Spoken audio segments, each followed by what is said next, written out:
And for the final time, this will be the last time with particle motion. We're on the last unit, y'all. Look. Oh, we're starting a new unit there? That's it. Yeah, but that's it. But this is all application. So you technically know how to do everything. There's not a new concept. We're using what we already know and applying it to these concepts. So it is crazy, right? You've learned all the base stuff that you need to know. So these, okay. We'll hit it back whenever we start reviewing. This is my favorite unit because I love the volumes of revolution, even though y'all don't. But it's okay. An area between two curves, but this wraps us up. So that's exciting, right? It's just February. We're getting ready to wrap up.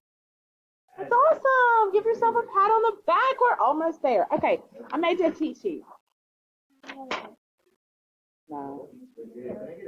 For the homework stuff.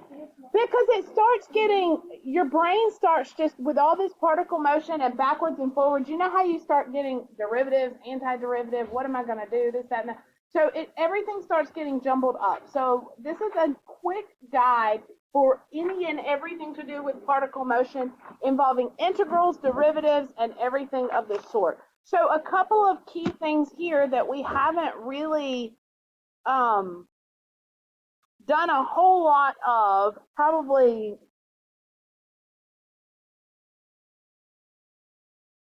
let's see, what have we not? Displacement. We haven't done a lot of displacement with, this time with integrals, okay? So displacement, remember, is how far off I am from where I started. You'll remember that? Good, thank you. So to find displacement, I'm going to do the integral, whatever time frame I'm looking from what time to what time, but it's the integral of velocity will give me my displacement.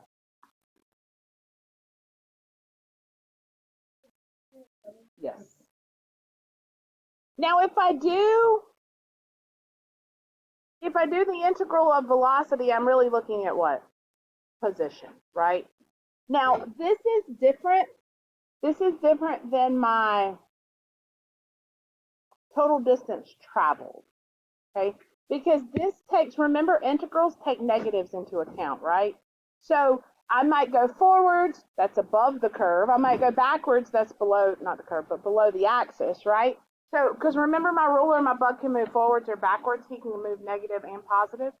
Yes, remember?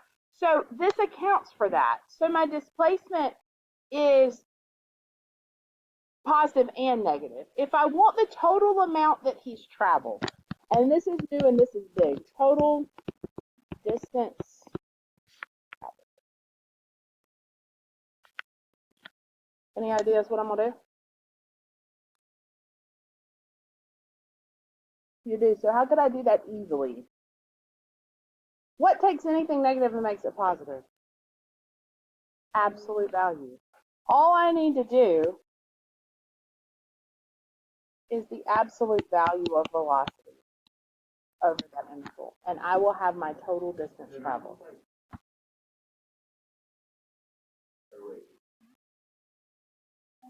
And then speed is when you do back up. Speed is absolute value. Oh. Velocity? Right. Yeah, that's what I thought. Yeah. And that should be on. But we're taking the antiderivative. Right. This is with So the antiderivative. Yeah.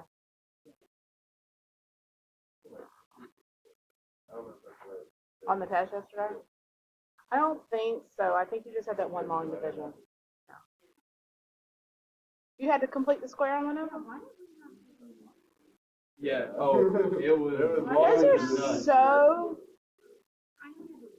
Yeah. It was like 4x squared over 2x. I thought it might take a while. I didn't do the last. That's pretty easy. I mean, I did, but it.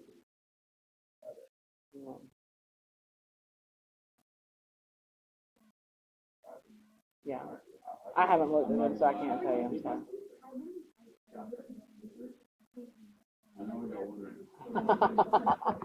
But you should always do that. Write something, because there's so many opportunities for points.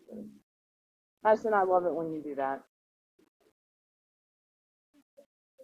Let me see. It does. It was. They get shorter and shorter, I feel like. Enough hard from them, I got like.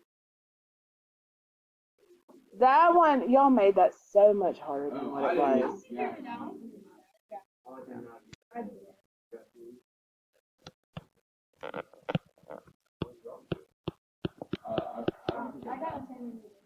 I don't know if this one's on there.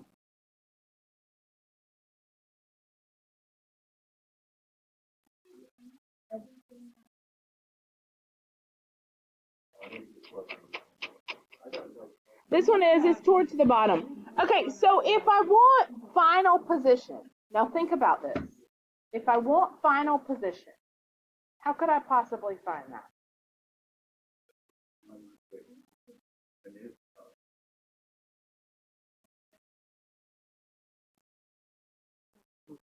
Find the total distance traveled.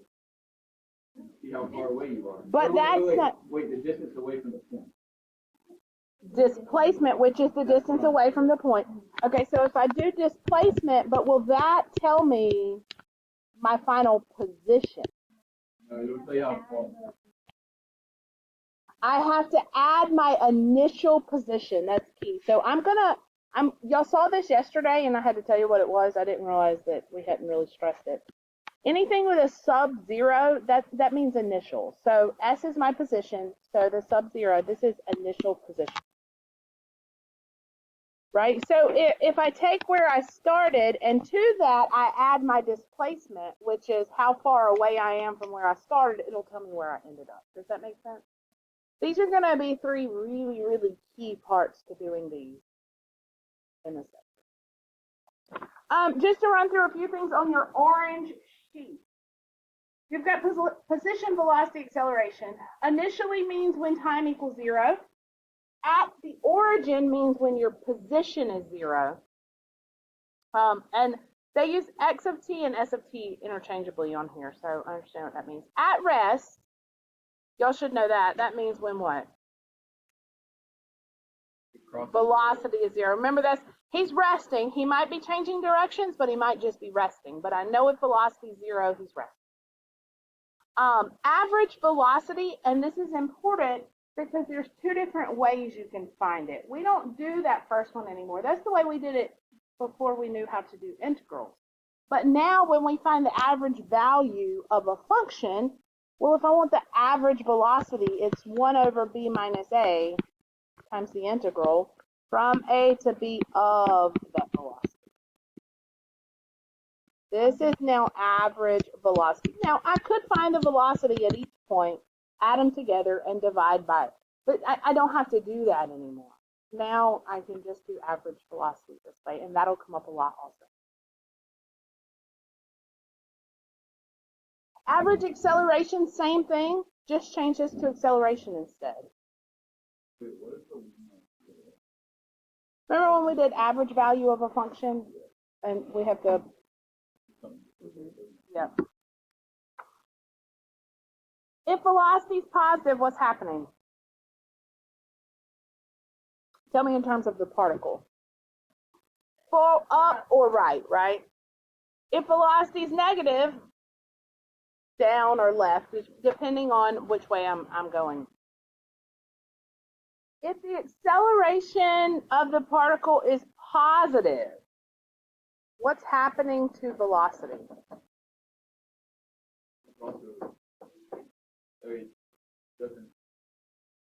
It's got to be positive. Right? Well, it doesn't matter. No, not necessarily. I don't agree with that bullet. No. Forget I said that. Speed. How do you find speed? Absolute value of velocity. When are you speeding up? Velocity and acceleration have the same sign. That could be positive or negative. How do you know if it's slowing down then? Opposite sign. Okay? And that gets confusing because if your velocity is negative and your acceleration is negative, it seems like you'd be slowing down, but you're actually. Okay, I think we covered everything else. Let's apply it. Ready? No.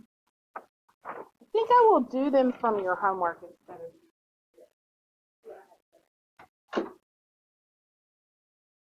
I like this unit because I feel like we just keep keep telling you things you already know, and then we use it to work other things. Yeah, you should. You are so smart. 2, 9, 12, 16. Okay.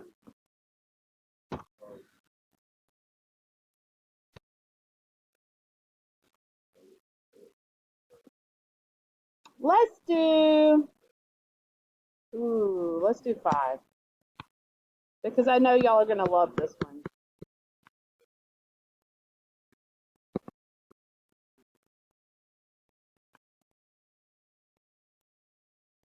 $3.99.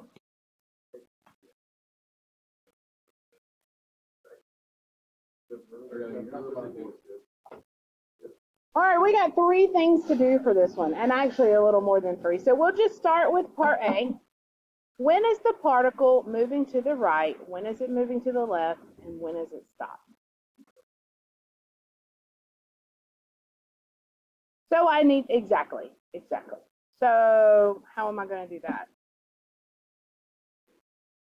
Are grays calculator or non-calculator? Those are non-calculator, aren't they? All right. Buckle up. You ready? No, don't skip this one. I was talking about his impact. Oh. I was like, bro, we're doing it together. Why would you skip it?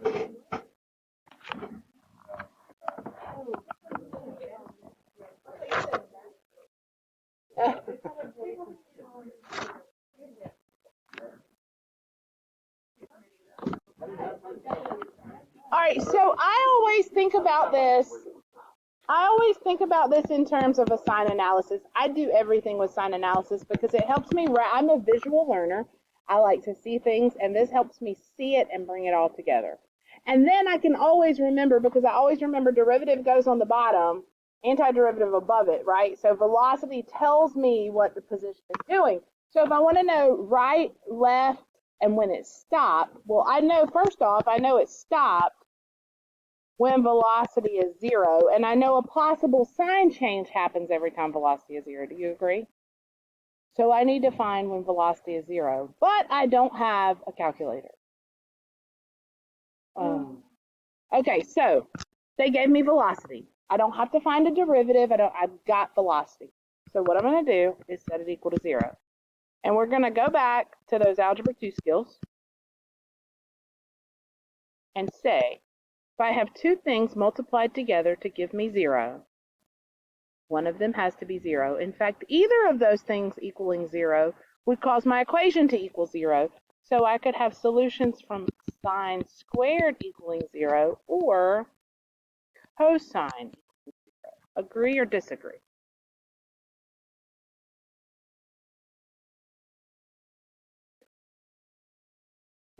Bless you. Not as much as she enjoyed beating you last night, I don't think. Did anybody video it? Did they? No. Where? Oh, God. Yeah, somebody post the link so we can, send me the link. I want to watch it. We'll watch it during my lunch. Yes, it'd be funny. All right, so for the sine squared, can I do that? Yeah. So now my question is, where does sine, now notice my domain restriction. It's the whole unit circle, 0 to 2 pi. So all the way around, no negatives, just all the way around. Where is sine 0? 0. Everybody agree? Because it's 2 things multiplied together to give me 0. Think about like whenever you factor and set each piece to 0. That's what? That's top and bottom, right? No, that's on the x-axis. Well, you can think about it like this. Sine squared is sine times sine. If I put each of those to 0, I'm just going to get the same solution twice.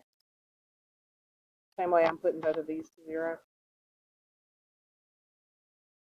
Like really, this is sine times sine times cosine.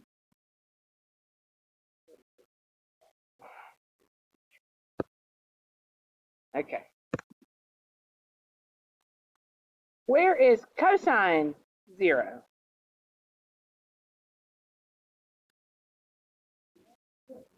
Yes, 3 pi over 2. So this is just the top and bottom of the quadrants there for zeros. I'm looking at where is y 0 and where is x 0. Cosine is x, sine is y. Now, this is what's going to make this hard, right? I've got endpoints. I've got 0 and 2 pi.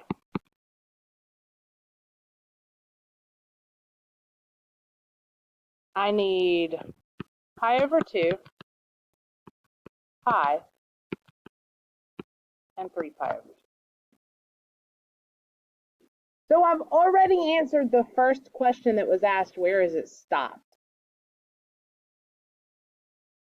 At 0, pi over 2, pi, 3 pi over 2, and 2 pi are all positions where, are all times, those are my t's, right, when the particle has stopped.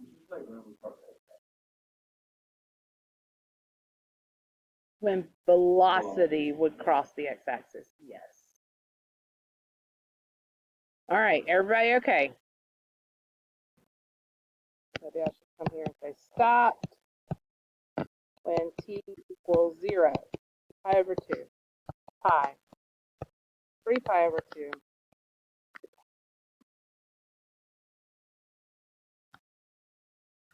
If you were in an FRQ situation, you would need to say because velocity is 0 at these points. All right, left and right, how am I going to determine? I need the signs in these intervals. This is where it gets sticky. But let's think about the quadrants, right? Because really, I'm doing sine times cosine. So that's y times x. Y'all okay there? Well, y, if you're multiplying it by itself, that means it's always going to be positive. I'm talking about positive, negative, right? So even when it's negative, because I'm multiplying it together, it's always going to be positive. So really, I only need to look at the sign of cosine to determine the sign of velocity. Do you understand why? Does that make sense? Okay.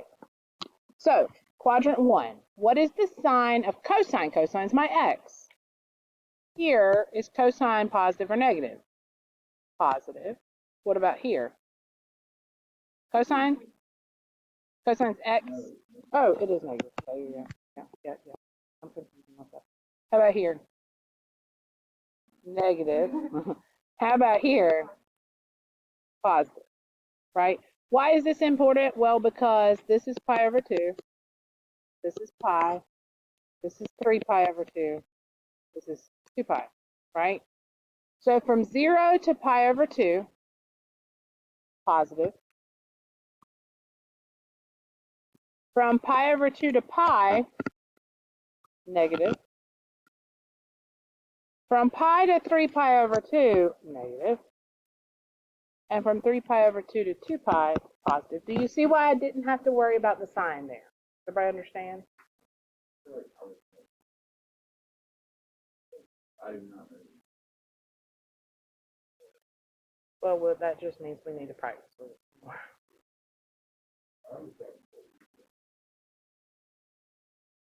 This one's not that easy, though. You think this one's easy?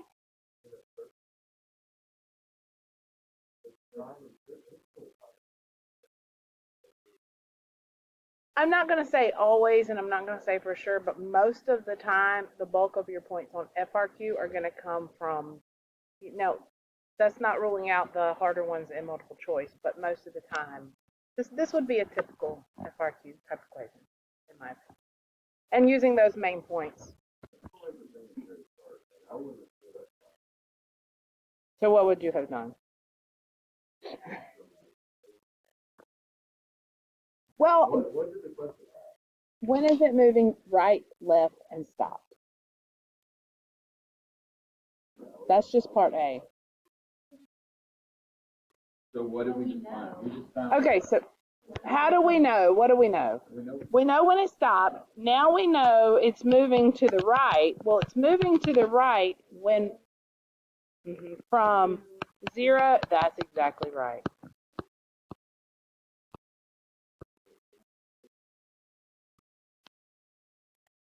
We don't, whenever we're saying which way it's moving, we don't include the points where it's changing because he stopped there, right? He's at rest at that point. So he's not actually moving to the right at pi over 2 or 0. He stopped there. Just instantaneously, but nonetheless stopped. Does that make sense? Okay. That's the intervals where it's positive. And now the intervals where he's negative is where I'm moving left. So what are those? Pi over 2. And I'm going to split these up. Do you see why I'm splitting these up? That's right. It's that same rationale that he stopped. So he's not actually moving left there. He stopped and rested right there, but then he kept going in the same direction. Silly little bug. All right. A little bit of new stuff now. Find the particle's displacement for the given time interval. Then find its final position if S of 0 equals 3. So 2 different things for part B. I'm asked for displacement and total distance traveled when, what does it say? S of 0 equals 3. And I think they wrote it like this. Sometimes you'll see it either one means the same thing. Let me get a full version. Okay, so how do I find displacement? The integral of velocity. That's all it is, the integral of velocity. So this says on the given time interval, what given time interval do I have? 0 to 2 pi. So I want to know from 0 to 2 pi, and in here, put velocity.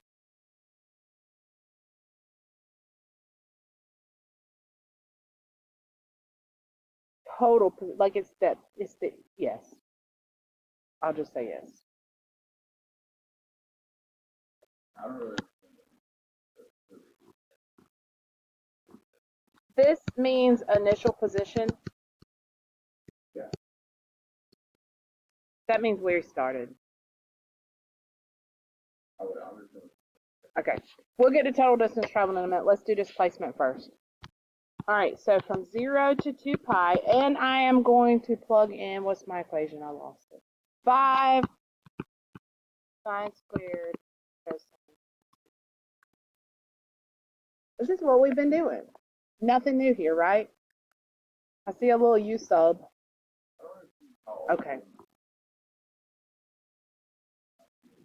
What do you mean? So they asked me for displacement. So this is what I'm using.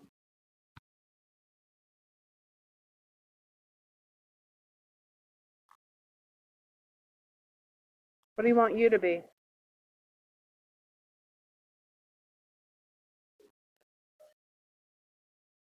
So if you let it be cosine,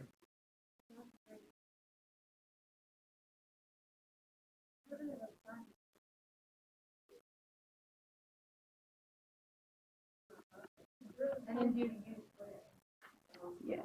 That's what I was getting at. If you let it be cosine, then yeah, you got a sign there, and I could counter the negative, no problem, but I'm going to have an extra sign in there, right? Because there's 2 of them. But if I let U be sine, you can take the 5 out, yeah. You can put that on the outside so you don't have to worry about it. Then my du is just cosine t dt. So I have 5 times the integral from 0 to 2 pi of u squared du.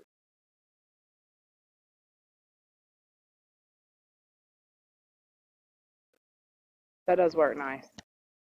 What's the antiderivative of u squared? And I'm going to go ahead and adjust my bounds here. I know some of y'all like to plug in and keep the bounds the same and do all that. I like to change my bounds. But whatever you like to do. If you want to change this to sine t and keep your bounds 0 to 2 pi, that's fine. Say again.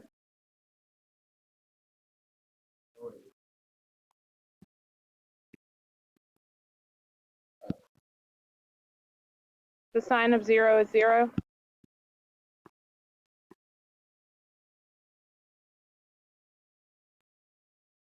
Ah.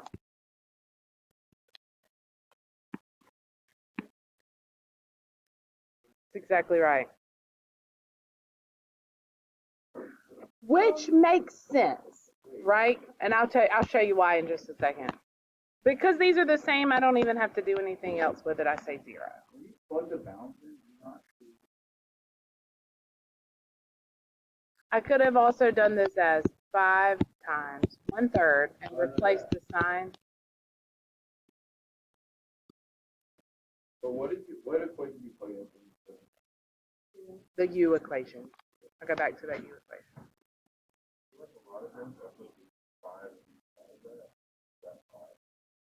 Yes.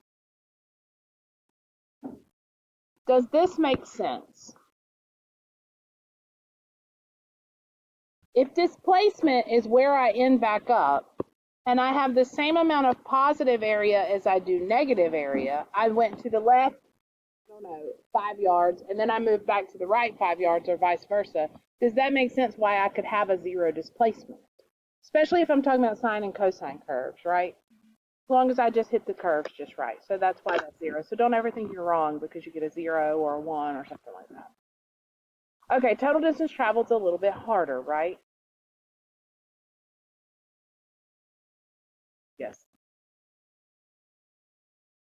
So displacement, or total distance traveled, remember, is going to be my integral from 0 to 2 pi, but it's the absolute value of velocity.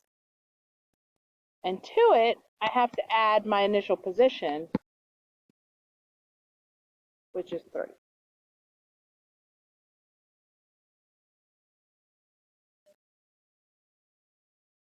But it's a good thing I did such good work in part A, because I already know everywhere that velocity is negative, right? So looking at my sign analysis up here, well, from 0 to pi over 2, velocity is positive, right? So I'm okay with that. But then from pi over 2, actually all the way to 3 pi over 2, it's negative. So what I'm going to do, if I added it, I'd be adding a negative. So I'm going to change that to minus from pi over 2 to 3 pi over 2. And that'll cause my negative to flip. And then I'm going to add back in that last little positive piece, pi over 2. Confused? All right, let me zoom out a little bit. See. Check out my sign analysis. Circled in green is or circled in blue, is everywhere that my velocity is negative. You agree?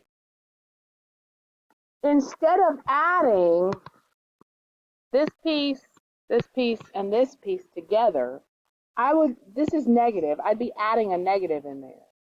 So to counter that, I change the sign of it. Changing the sign, throwing a negative in front of a negative is going to make it positive. It's going to force it up. So I'm going to have to split the integrals up so that I can take into account those negative integrals.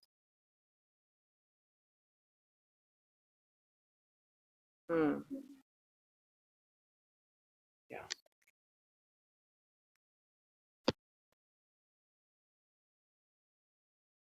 All right, I already have the antiderivative. I already have the u sub, everything set up. So it's not going to be that hard for me because I did such great work in the beginning, right? Really what I'm doing is That's right. I'm going to put one big 5 on the outside like I've factored that out because I think that's going to make my life easier in the end. Oh, and don't forget that plus 3 on the end. And so now what I'm going to do is 1/3. I'm actually going to take that 1/3 out too. Does that confuse anybody?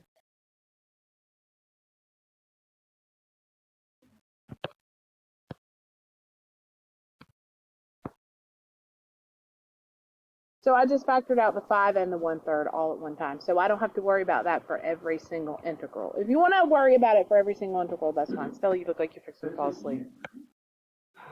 Yep. So I'm going to do u cubed from 0 to pi over, oh, nope, I lied. From 0, I need to adjust this bound. I've got u of 0, I've got u of 2 pi. What is u of pi over 2?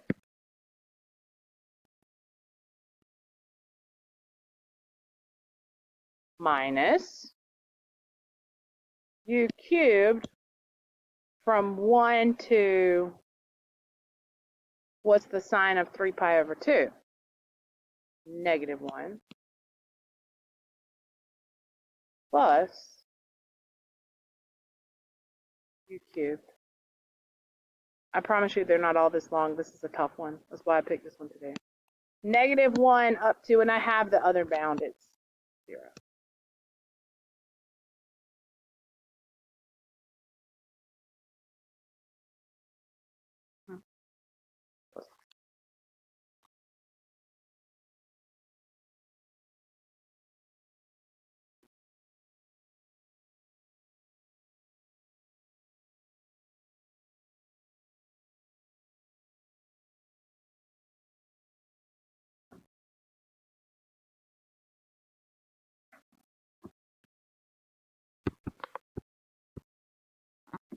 I literally have these 3 equations written in my book because they start getting them mixed up so much, the displacement, final position, and total distance traveled. Wrapping your brain around it gets. All right, 1 cubed minus 0 cubed gives me 1 minus -1 cubed minus 1 cubed, 0. 0 cubed minus -1 cubed,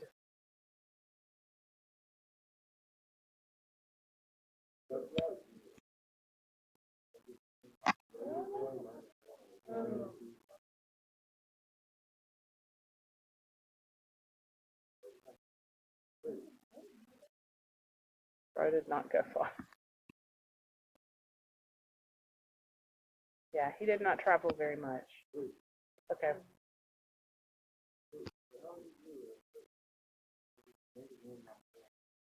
Oh, wait, hold on, let me do it. -1 cubed minus 1 cubed would be -1 minus 1. It's -2.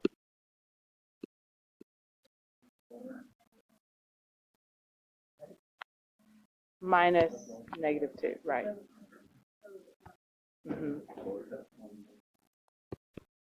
That we would. I thought you were talking to me.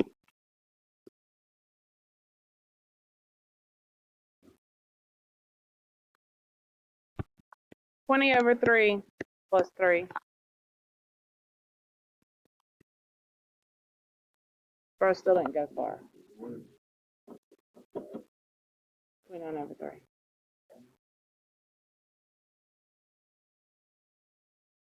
Beautiful. Beautiful. What's the total distance traveled? 29/3 is your total distance traveled.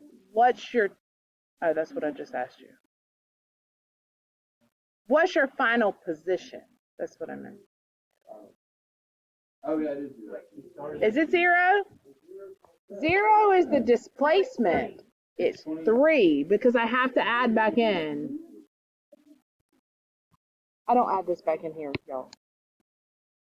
Is this total distance traveled? I don't need the plus 3 in here. Yeah, stop me if you get, yeah, no. That's final position, right. I'm sorry. I didn't know that came from. Yeah, that's why. Yeah. Sorry. Sorry.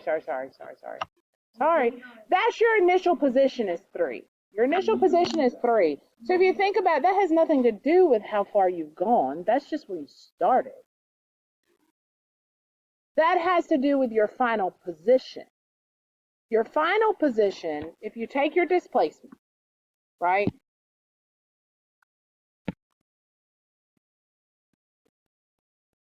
Total distance traveled. Total distance traveled, I have to take the absolute value because integrals account for negatives. So for this one, you can see my displacement was 0, but he did actually move. It just doesn't look like it. He just ended up back where he started. So to find that, I had to come over and take any negative integrals and make them positive, or areas of the integral.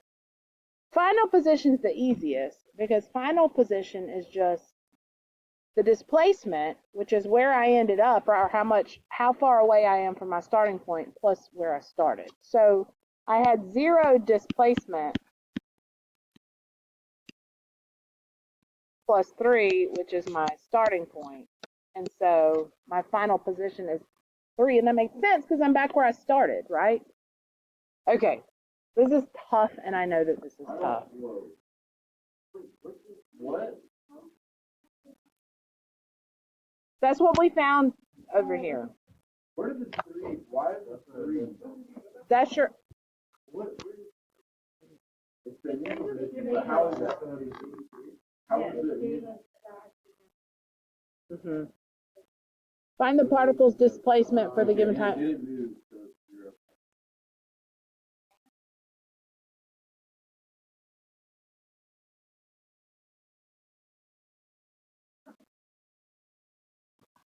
If you write down these equations right here, everything else is pretty straightforward. The hardest part is what you already know how to do.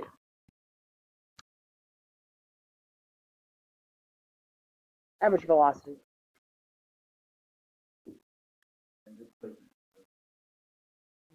For this one. All right. Let's just go 1 through 9. I'm not going to give you the others on there. 1 through 9, we just did one of them. They're not as long as this one. This one was terrible because it was a trig function. I did the trig function with you. Number 7 is a trig function, but it's not nearly as, it's not like this one.